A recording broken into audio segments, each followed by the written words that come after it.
she can say things that candidates cannot say about each other with great authority. He can get to the 1 yard line and then he fumbles the ball because he just can't help himself. And I think this ad sort of is emblematic of that. Welcome to Political Experts React, where we break down political ads in media, explain what the people behind them are trying to accomplish, and decide whether or not they did a good job. I'm Dan Pfeiffer, former communications director for Barack Obama, and joining me today is one of the Democratic Party's leading pollsters, Celinda Lake.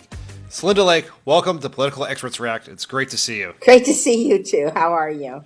I'm good. We're recording this a week after Democrats had a historic run of success in the 2023 elections. And the first ad we're going to watch is from one of those victories. It's an ad run by the Andy Beshear campaign in his run for re-election to governor of Kentucky.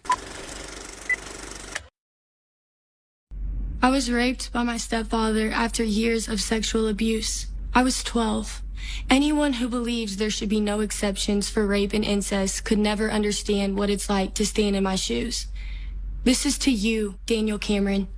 To tell a 12-year-old girl she must have the baby of her stepfather who raped her is unthinkable. I'm speaking out because women and girls need to have options. Daniel Cameron would give us none.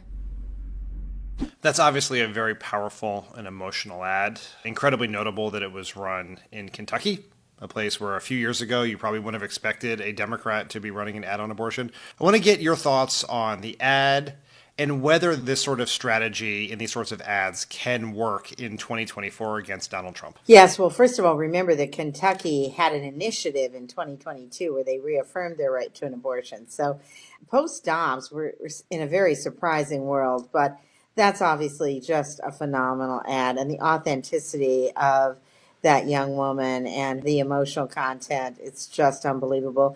And she can say things that candidates cannot say about each other with great authority. Her delivery is it's just so powerful, and it's frankly so brave. We're finding that real people are testing way better than politicians. Whether it's providing a positive or providing a negative, people just do not want to hear from politicians, particularly about other politicians. Secondly, we're seeing, and we saw affirmed in Kentucky, in Ohio, in Virginia, in Pennsylvania, the power of the abortion issue post-Dobbs. It is not waning.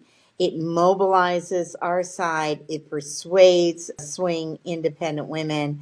This ad, too, I think, very powerful with older baby boomer women, too, who may be less worried about their own need for an abortion, but very worried about the situation that's being described here. So I think you're going to see abortion used a lot in 2024. I think the Republicans are getting desperate to right-size themselves. You saw in Virginia them try to use the 15-week ban.